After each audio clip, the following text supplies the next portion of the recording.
안녕하십니까. 이번 주는 창세기 36장부터 50장까지 같이 다루도록 하겠습니다. 창세기의 마지막 부분인데요. 창세기 36장부터 이제 37장까지 보시면 이제 족보들이 나옵니다. 이 족보를 구약에서는 이 족보가 아주 중요한 역할을 하고 있습니다. 그 이유는요. 하나님께서 아브라함에게 약속하셨던 그 언약이었던 그 자손들의 약속이 어떻게 이루어지고 있는지를 보여주는 것이 족보입니다. 자손들이 번창하고요. 자손들이 땅으로 나가면서 땅을 정복하는 모습들을 이 족보를 통해서 보여주면서 하나님께서 아브라함에게 약속하신 그 자손들에 대한 약속이 이루어지고 있음을 암시적으로 저희들에게 보여주고 있습니다. 이와 같이 이 족보의 내용이 끝나고 나서는 이제 요셉의 이야기가 나옵니다. 요셉의 이야기 나오는데 이제 39장부터 요셉이 37장, 38장부터 이제 요셉이 쭉 나오기 시작합니다. 그랬을 때 특별히 요셉은 꿈을 꾸는 자였습니다. 이 꿈 때문에 형들한테 많이 미움을 받기도 하고 결국에는 형들에 의해서 이제 팔림을 당하는 그런 이제 신세가 되는데요. 그러면서 보디발의 집에 가서 종살이를 하게 됩니다. 근데 39장을 요셉에 있어서 몇 가지 특징적인 것들만 잠시 살펴보도록 하겠습니다. 특별히 이제 39장을 보시면은요. 39장을 보시면은 요셉이 39장에서는 이제 종으로 팔려서 노예로 팔려서 보디발의 집에서 종살이를 하고 있을 때에 그 종살이를 하고 있을 때에 하나님께서 그에게 형통한 자가 되게 하셨다라는 의미를 보여주고 있습니다. 특별히 39장 3절을 보시면은요.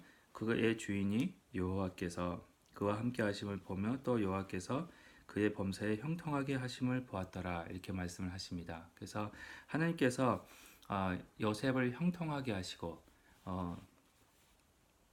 함께 늘 동행하고 있음을 이제 이방인인 보디발까지도 알 수 있을 정도로 하나님께서 요셉을 형통하게 하시는 축복을 주셨습니다. 그러면 저희들 생각에 요셉이 형통하게 되는 축복을 받았기 때문에 이제 종살이에서 벗어나서 자유인이 되는 거 아니냐, 더 이제 좋게 되는 거 아니냐 이렇게 생각할 수 있는데 성경은요 가만히 보시면 오히려 안 좋게 됩니다. 요셉이 열심히 일하고 하나님의 형통함을 축복을 받은 자에도 불구하고 보디발의 아내에 의해서 억울하게 감옥에 갇히게 됩니다.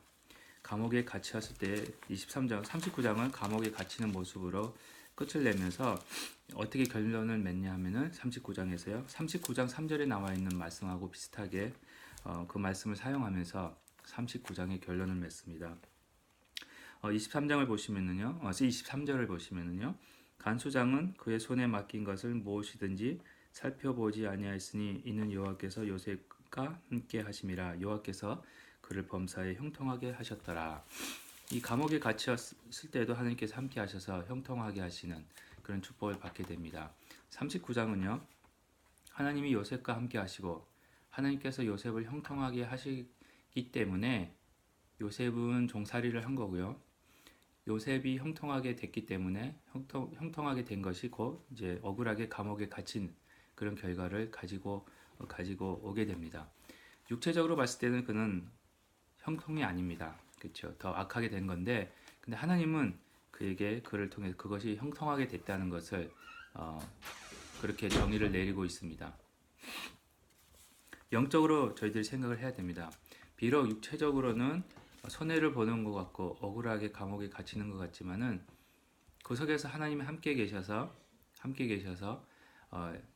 요셉을 형통하게 하셨다는 것. 다시 말씀드리면 요셉을 훈련시키고 계셨다는 것. 좀 더 나은 하나님의 백성으로 만드시기 위해서 지금 도자기를 굽듯이 그릇을 만드듯이 하나님께서 요셉을 큰 그릇으로 귀한 그릇으로 만들고 계시는 한 진행이 있다고 볼 수 있습니다. 그것이 바로 요셉에게는 형통입니다. 눈에 보이는 형통이 아니고요. 영적으로 하나님과의 관계에 있어서 정말 하나님께서 원하시는 그런 사람으로 변하고 있는지 그 변하게 되는 그 과정에 서 있다는 것 그 자체가 형통이고요. 축복이라는 겁니다. 그랬을 때 그것에서 이제 바로의 술 맡은 간원장과 빵 굽는 간원장을 만나게 됩니다. 그래서 그들이 꿈을 꾸게 되고 그들의 꿈을 해석하게 해주면서 한 사람은 꿈대로 사형을 당하고요. 다른 사람은 꿈대로 다시 복직이 됩니다. 그랬을 때 복직이 된 사람이 그 요셉을 잊어버립니다.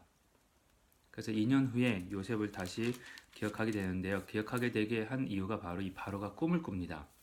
꿈을 꾸는데 해석할 사람이 없는 거예요. 그랬을 때 그 해석할 사람을 찾고 있을 때에 이 술 맡은 간원장, 복직이 된 간원장이 2년 전에 감옥에 갇혀 보디발의 이 집에 있었던 감옥에 갇혔을 때 요셉을 만난 것을 기억합니다.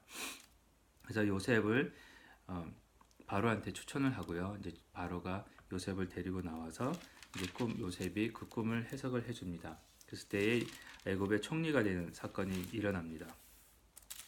총리가 사건이 일어날 때에 총리로서 활동하고 있을 때 이제 형들이 찾아옵니다. 그 땅에 흉년이 들었기 때문에 형들이 찾아왔을 때에 형들을 알아보고 나중에 45장에 보시면은요 형들을 이제 형들 앞에서 자기 자신이 누군지를 소개를 합니다. 자기가 그 형들이 팔은 요셉이라는 것을 밝힙니다. 그랬을 때 형들이 두려워합니다. 이제는 총리가 됐으니까는 힘이 있잖아요. 그래서 자기가 동생인 요셉을 판 거에 대한 죄값을 물을까봐 막 걱정하고 있을 때에 45장 5절에 이런 말을 합니다. 요셉이 말하기를 당신들이 나를 이곳에 팔았다고 해서 근심하지 마소서, 한탄하지 마소서. 하나님이 생명을 구원하시려고 나를 당신들보다 먼저 보내셨나이다.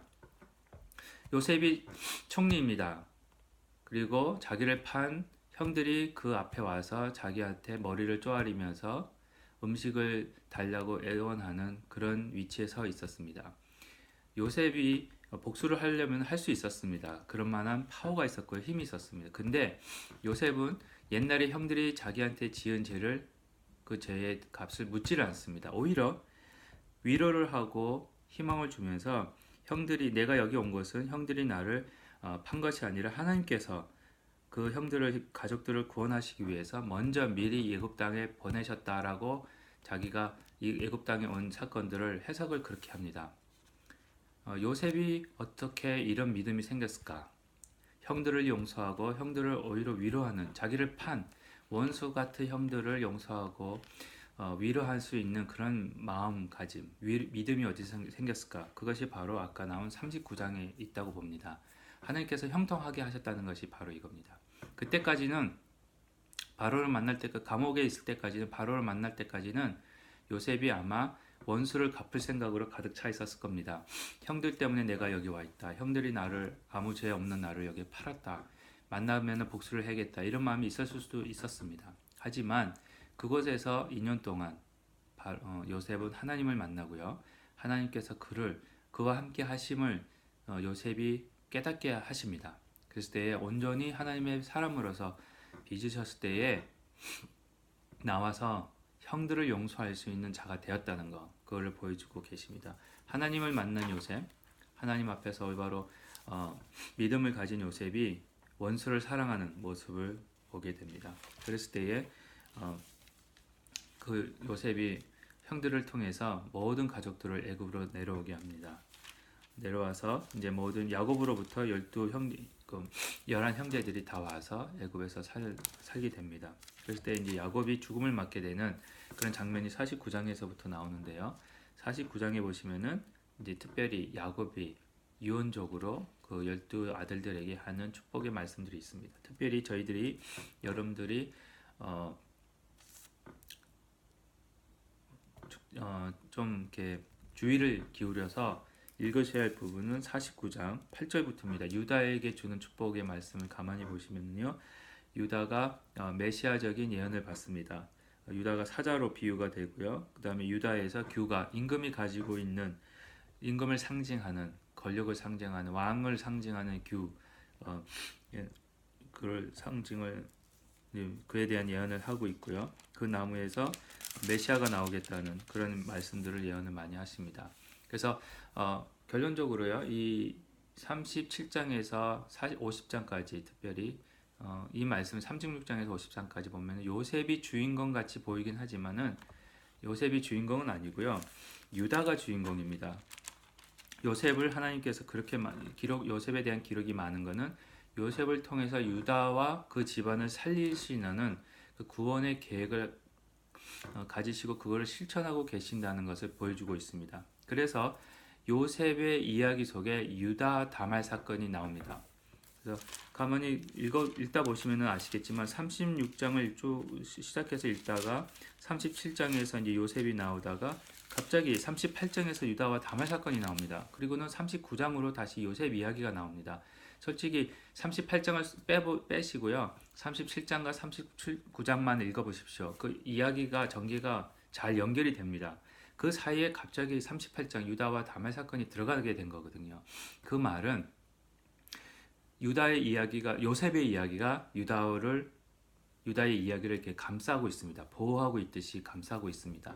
그만 유다를 통해서 메시아가 나와야 되는 족속인데 그 유다를 보호하고 있다는 요셉. 그래서 결론적으로 요셉을 통해서 유다가 구원을 받고요. 그 온 집안이 구원을 받는 이스라엘이라는 자손이 구원을 받는 그런 역사가 있다는 것을 이 말씀 속에서 마지막으로 창세기는 얘기하고 있습니다. 예. 다음 시간에는 이제 출애굽기로 넘어가도록 하겠습니다. 감사합니다.